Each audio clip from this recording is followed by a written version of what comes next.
Gracias por la invitación. Gracias. La propuesta de aumento de años para la jubilación es un tema que sin duda no ha traído mayor debate todavía, porque es una propuesta, pero me gustaría saber cuál es su visión, su opinión sobre esta propuesta, que sin duda, cuando ya comience a ser tratada seriamente, va a generar más de un conflicto, sin duda. Ciertamente la discusión va a ser muy álgida, pero hay que tomar en cuenta que una propuesta no consiste en el cambio de un solo parámetro.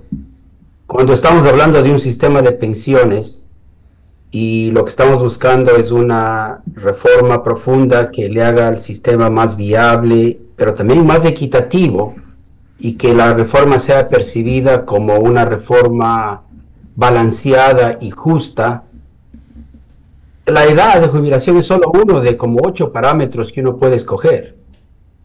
Cuando a mí me tocó dirigir la comisión para presentar una propuesta de reforma, en la conversación con la sociedad, nos dimos cuenta que el tema de la edad de jubilación es muy sensible. Es psicológicamente muy importante para la gente.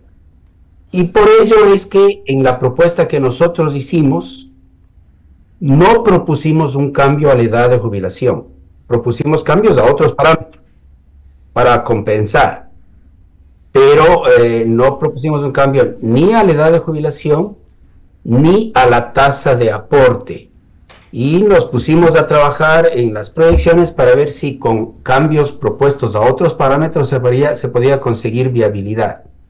Ahora, yo no niego que la edad es un parámetro que se puede tocar y que habría que conversar con la sociedad, porque es como un menú. Mira, ¿qué tú prefieres?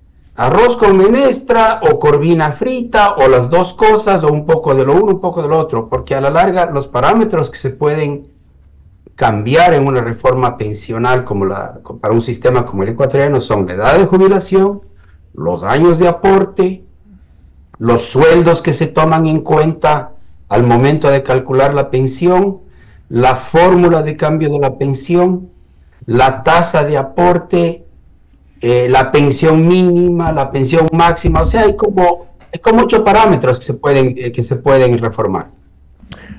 Doctor, permítame, doy paso a mi compañero Ramiro Cepeda con más inquietudes. Augusto, ¿cómo te va? Gusto de saludarte. Ramiro, qué gusto.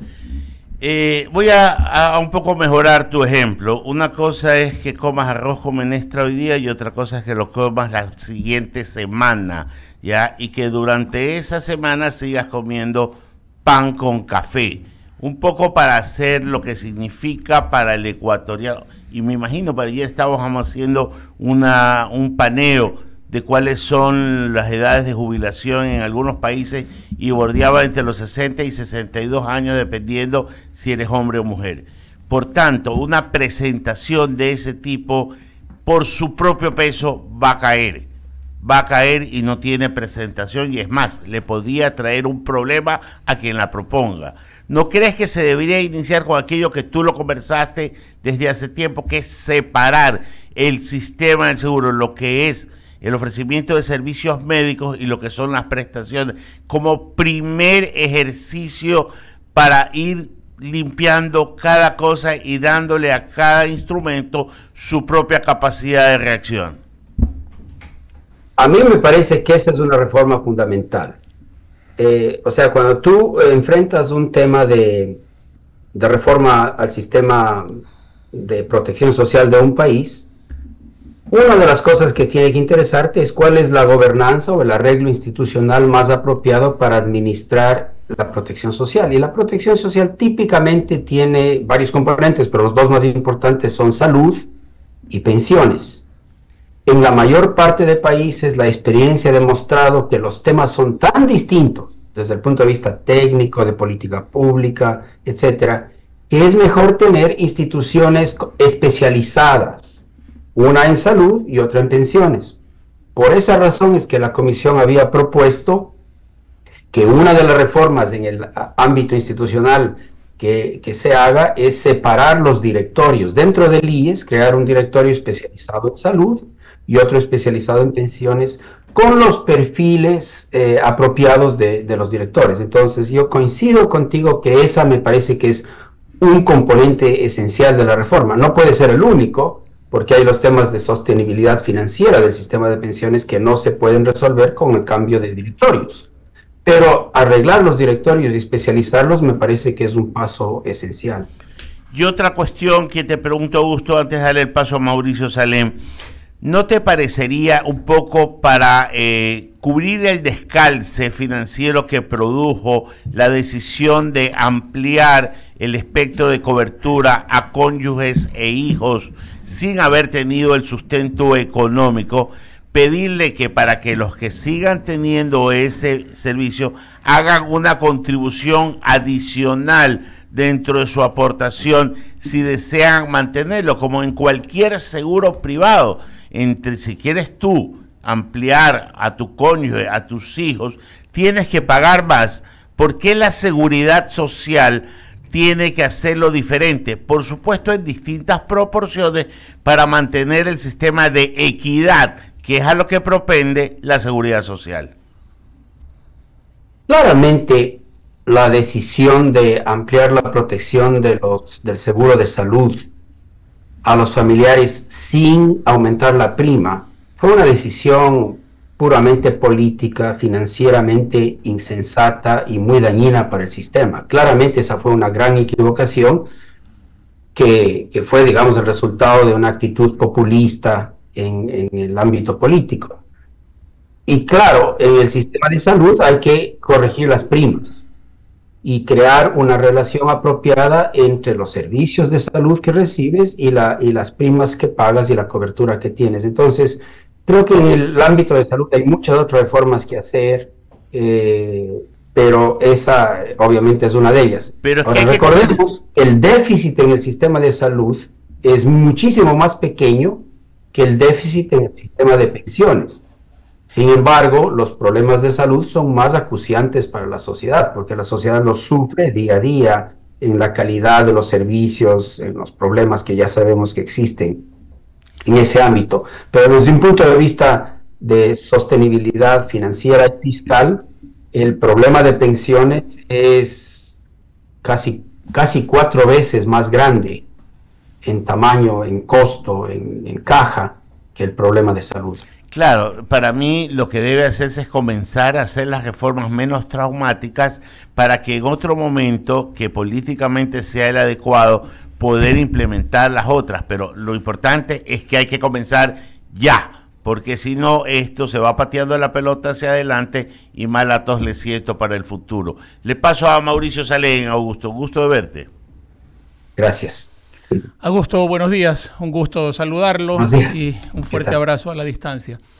Es claro que hoy los jóvenes son los que sostienen el sistema de pensiones porque es mucho más lento el ingreso de dinero que el seguro tiene producto de las aportaciones que la rapidez como se van generando la demanda de recursos para el tema de jubilaciones.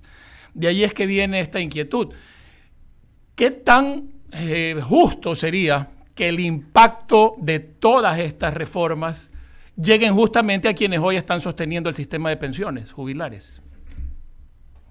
La injusticia se está produciendo ya, porque el costo de la reforma, y hay que decir algo con franqueza, esto es un tema puramente técnico, el costo de la reforma va a caer sobre las espaldas de los jóvenes. Correcto. Porque cuando tú haces una reforma de pensiones, hay un tema de fondo de derechos adquiridos. Los que ya están jubilados no pueden perder beneficios por cuestiones de derechos adquiridos. Entonces, cuando uno trata de rebalancear el sistema, tiene que rehacer la relación entre aportes y beneficios para que el sistema pueda sostenerse. Y de alguna manera o tienes que bajar en algo los beneficios o tienes que subir los aportes. Y eso implica que son los nuevos entrantes a la fuerza laboral los que van a tener que, en forma muy gradual, porque las reformas pensionales son siempre muy graduales, muy paulatinas, van a tener que ir absorbiendo digamos, el nuevo compromiso social que adquiere un sistema reformado. Entonces, tú tienes razón que esa es una injusticia que ya existe. ¿Y por qué existe esa injusticia? Porque los jóvenes no tienen voz. Nadie les pregunta qué sistema de pensiones quiere decir. A la gente que todavía ni siquiera ha ingresado a la fuerza laboral, ni siquiera se les ha tomado en cuenta. A los que no han nacido todavía tampoco tienen voz. Entonces, los que más voz tienen son los que ya están acercándose a jubilarse y los que ya están jubilados.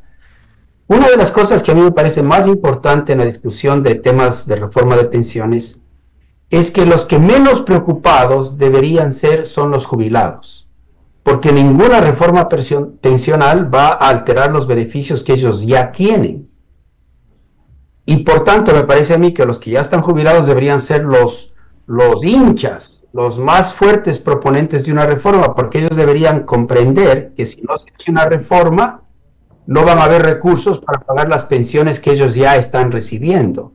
Entonces, si hay alguien que debería estar interesado en una reforma pensional ahora, son los jubilados, porque no se afectan, pero se verían afectados en ausencia de una reforma.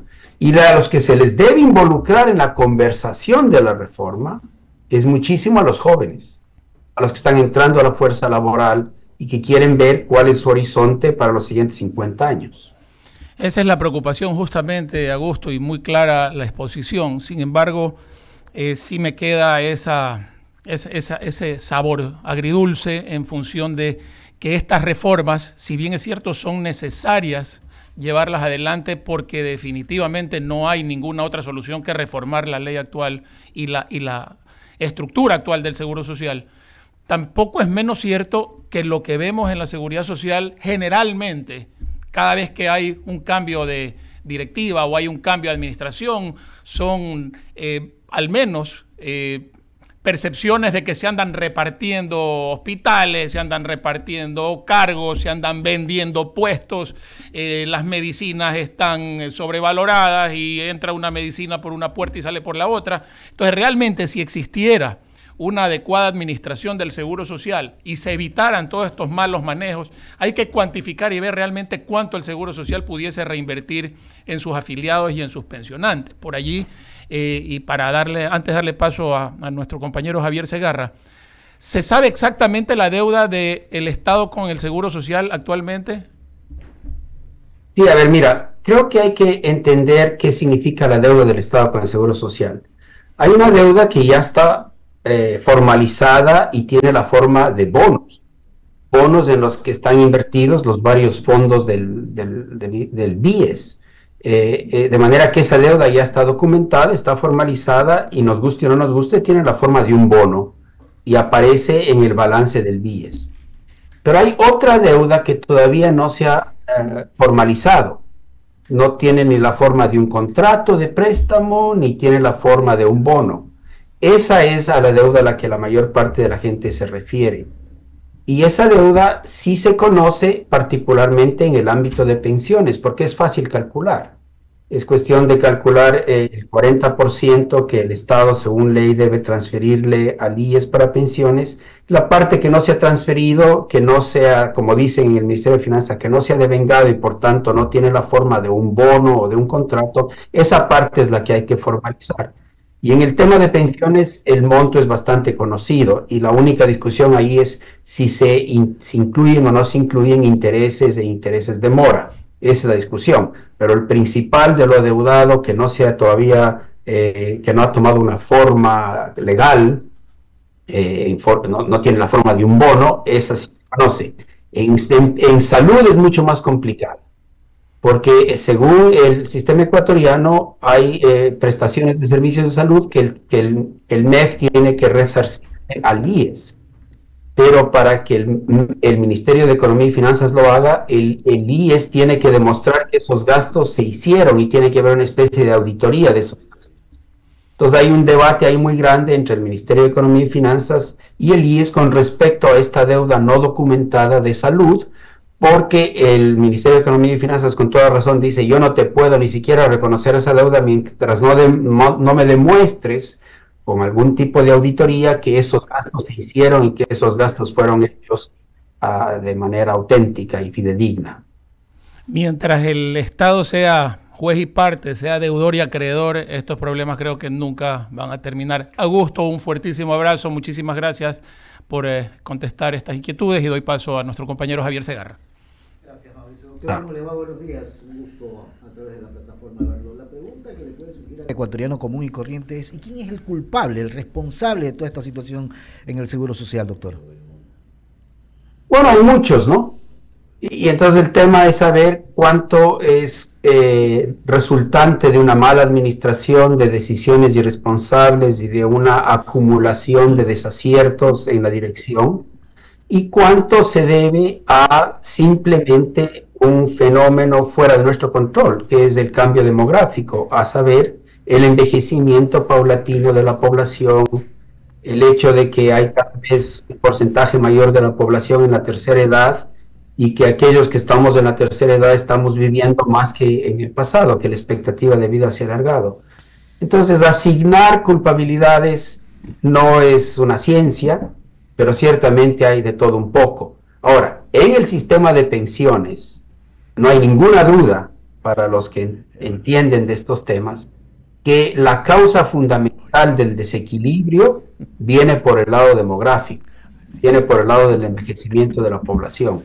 Es cierto que eso se ha complicado muchísimo por mala administración y corrupción.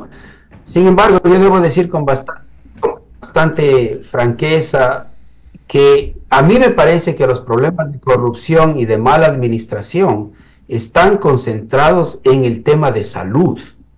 Es ahí donde tenemos el problema de los hospitales, las medicinas, las asignaciones, las mentiras, las mafias.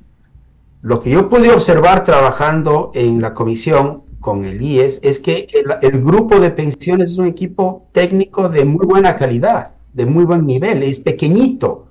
Cuando en la comisión calculamos los costos administrativos que el IES incurre para administrar el sistema de pensiones, son muy razonables y son bastante bajos comparados con otros países.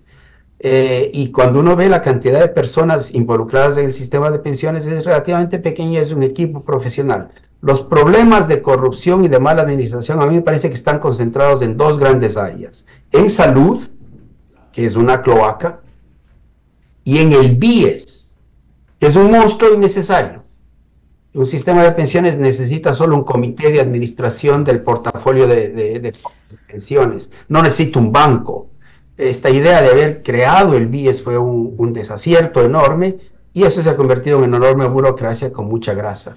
Pero ha habido gobiernos que también han saqueado al Seguro Social. Se han llevado la plata y no le devuelven. Bueno, ese es el famoso tema de la deuda no documentada. Pero han habido gobiernos. Entonces, ¿por qué los afiliados tenemos que pagar las consecuencias de un manejo político hacia una institución que es de los ecuatorianos que estamos afiliados a aquellos que trabajamos?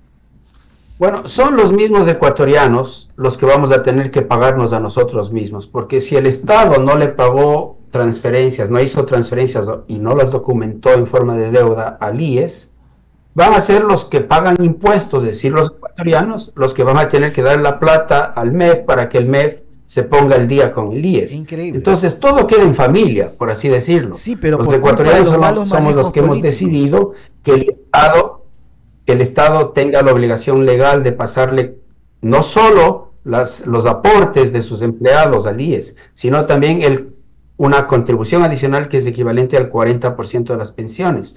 Eso es un subsidio de la totalidad de los ecuatorianos que decidió transferir esa plata a los que están afiliados. Y si ese subsidio no es muy justo, me parece a mí, porque incluso personas que no están afiliadas pagan impuestos para hacer esa transferencia, pero eso existe, está en la ley. Entonces, parte de la reforma tiene que ser el reconocimiento y la formalización de esas deudas que no están todavía documentadas. Eso es absolutamente cierto. Pero lo que también es cierto es que los que terminamos pagando la cuenta siempre vamos a ser los mismos ecuatorianos. ¿Por qué eso, doctor? ¿Por qué? ¿Por qué los afiliados tenemos que pagar el saqueo de otros?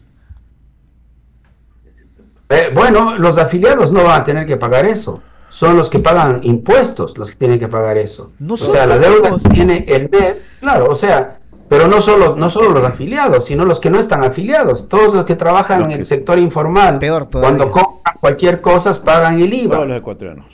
Ya, son los ecuatorianos en su totalidad los que vamos a tener que pagar los desaciertos de los mismos ecuatorianos, con enormes injusticias en el proceso. Por eso es que el afiliado, la gente prefiere un seguro privado y dice, ¿para qué? Si el seguro social le pago, no me da salud, le pago y no me atiende bien, le pago y tengo que pagar más deudas de otros que han saqueado el seguro social. Y lo otro, empresarios que no pagan. Lo que tú dices tiene que ver con algo que en la comisión llamábamos el desmoronamiento de la credibilidad del sistema. Eso lo ves mucho en los jóvenes y lo ves particularmente en los freelancers. Tuvimos varias reuniones con los freelancers, que son estos jóvenes que trabajan por cuenta propia porque son abogados o son contadores, y les preguntas cuál es su interés en el sistema de pensiones y de salud, y es muy bajito o ninguno, porque no creen que ese sistema les rinde. Nosotros les hacíamos unas tablitas, a ver, calcule usted si le iría mejor contribuyendo a la seguridad social del IES o contribuyendo a un seguro privado. Ciertamente los beneficios en el papel son mejores cuando tú te afilias a la seguridad social, pero la calidad es muy baja. Y todo lo que decimos y lo que hablamos, a mí me parece, tiene esta fea contaminación entre salud y pensiones. Creo que esta contaminación nos hace mucho daño. Acá en Estados Unidos, donde yo vivo, hay el Medicare, que es el sistema público de salud, y es separado del Social Security Institute, que es otra institución que se encarga de pensiones. Los dos temas son fundamentales, pero aquí no se los mezcla. Cuando hay un problema en salud, se trata los problemas de salud y no se los mezcla con los de pensiones. En el Ecuador, lamentablemente, ni siquiera sabemos cuánto de lo que aportamos va a pensiones, cuánto a cesantía, cuánto desempleo, cuánto salud, todo en una caja negra. Y el ecuatoriano necesita, mira, una de las propuestas que la comisión había hecho es que para los trabajadores independientes se les dé la opción de afiliarse a salud si quieren. Si es que ellos muestran que tienen un seguro de salud privado, no tienen la obligación de afiliarse a salud. Habíamos dicho esto, lo conversamos, a la gente le gusta mucho eso. Dame la opción, si yo tengo un seguro de salud privada, ¿por qué tengo que afiliarme obligatoriamente a la salud del IES? Eso habíamos dicho, pero eso sí, me parece a mí que en todos los países, si quieres tener pensión, tienes que afiliarte obligatoriamente a pensiones.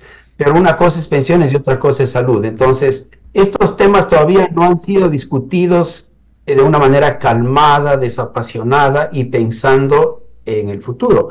Pero nos va a tocar hacerlo, porque, estimados amigos, yo estoy muy preocupado de que a fines del 25, comienzos del 26, estemos con un problema de caja en el sistema del IES, que no tengamos los dólares para pagar las pensiones.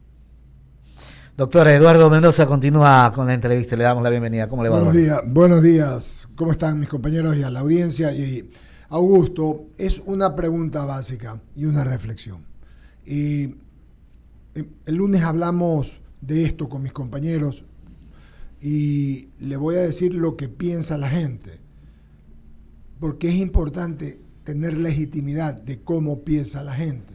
La gente piensa que si se suben las pensiones, se sube el tiempo para jubilarse de 65 a 70 años, van casi que a morirse.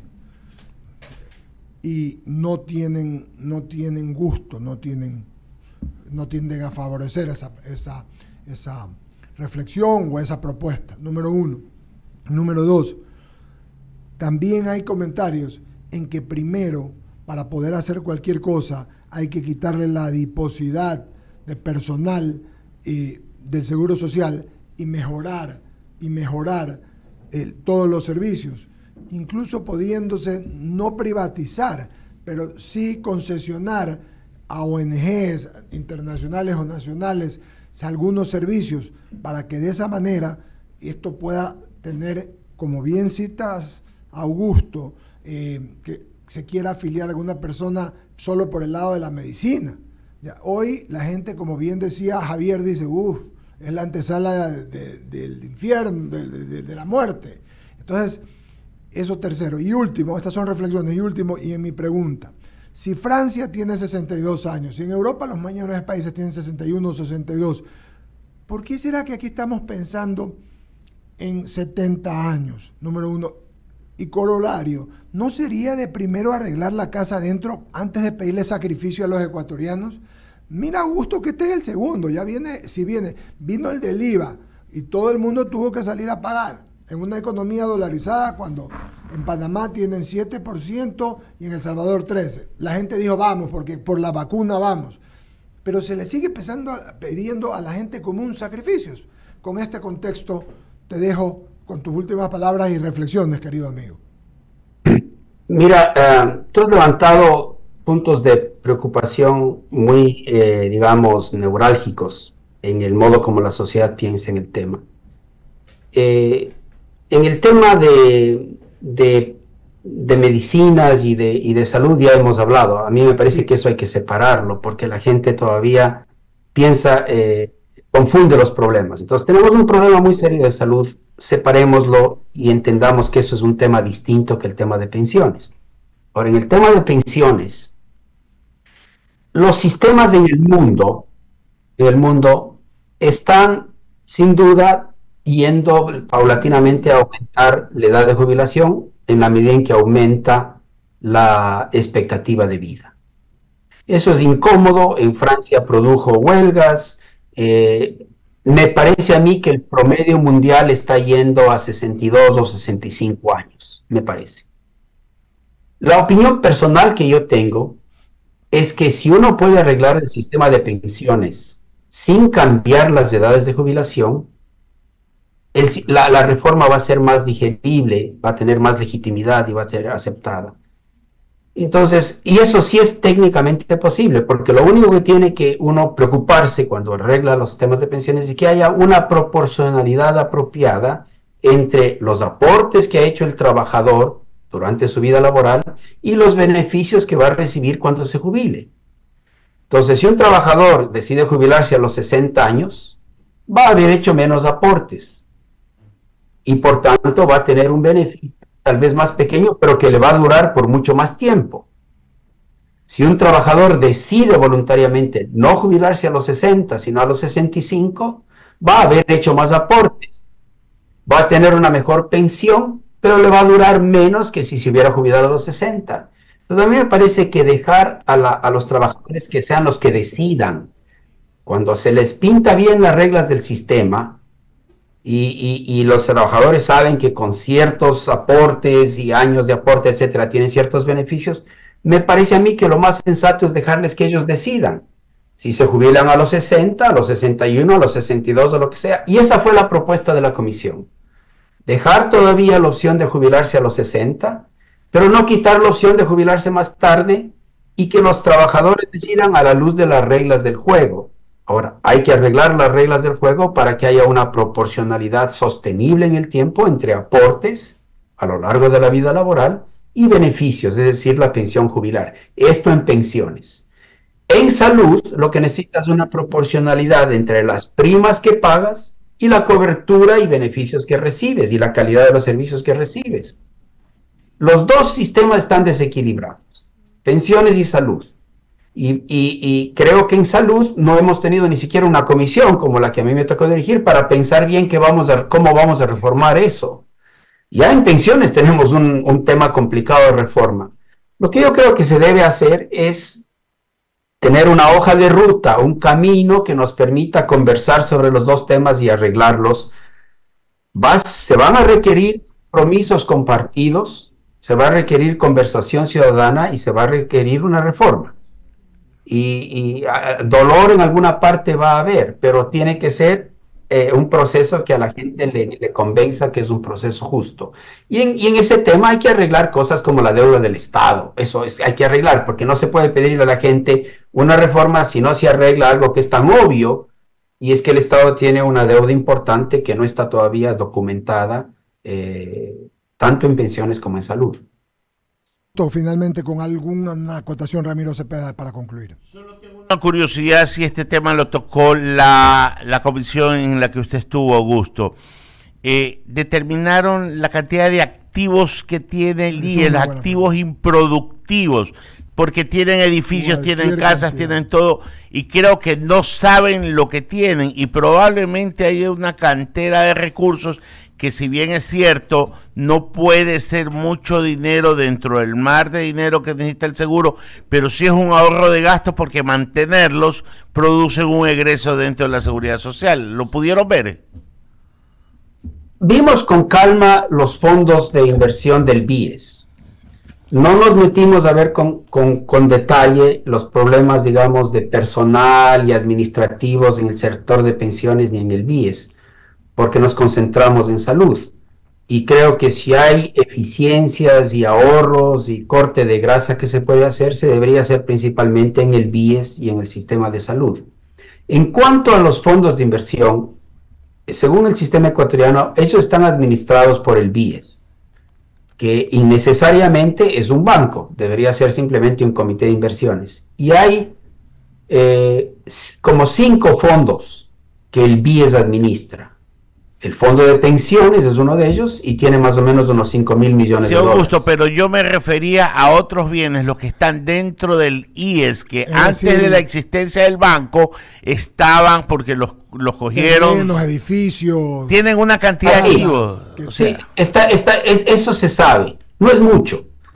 Comparado con el resto, mira, el total de fondos que administra, de activos, incluyendo estos que tú mencionas, que son los bienes raíces, digamos, o terrenos o edificios, el total de activos que el BIES administra suma más o menos 20.000 millones de dólares. Y están distribuidos en varios fondos. Y en esos fondos, en algunos de esos fondos están reconocidas estos bienes raíces, que de ese total no son mucho, son una parte bastante pequeña. La mayor parte de las inversiones están en bonos del Estado, en créditos hipotecarios y en créditos quirografarios. Ahora, según la ley, no se puede, digamos, quitarle a un fondo para nutrir otro. Eso lo hizo en el gobierno, se hizo en el gobierno de Correa, pero ya hay normas que impiden.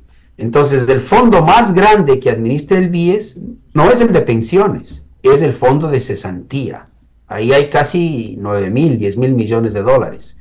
Y ese fondo de cesantía, para la cesantía, que es un fondo de ahorro nacional muy importante que se debe reparar, y la comisión le dio mucha relevancia porque la comisión propuso un sistema de ahorro que complemente las pensiones vitalicias. Y nos pareció a nosotros que el fondo de cesantía y el sistema de cesantía debería ser nuestra piedra angular de la formación, del desarrollo de un sistema de ahorro para la vejez. El fondo de cesantía está ahí, es el más grande, y luego hay el de pensiones, y el de salud no tiene dinero. Perfecto, Augusto. Agradecerte por la entrevista, bastante claro los conceptos. Te comprometemos para cuando vengas por acá, por el Manso Guay, a vernos y compartir lo que ya sabemos. Que tengamos mucho. Un buen almuerzo. Mal pensado, hay que decir el buen almuerzo. Adiós. Cerramos, abrimos el espacio a las menciones publicitarias.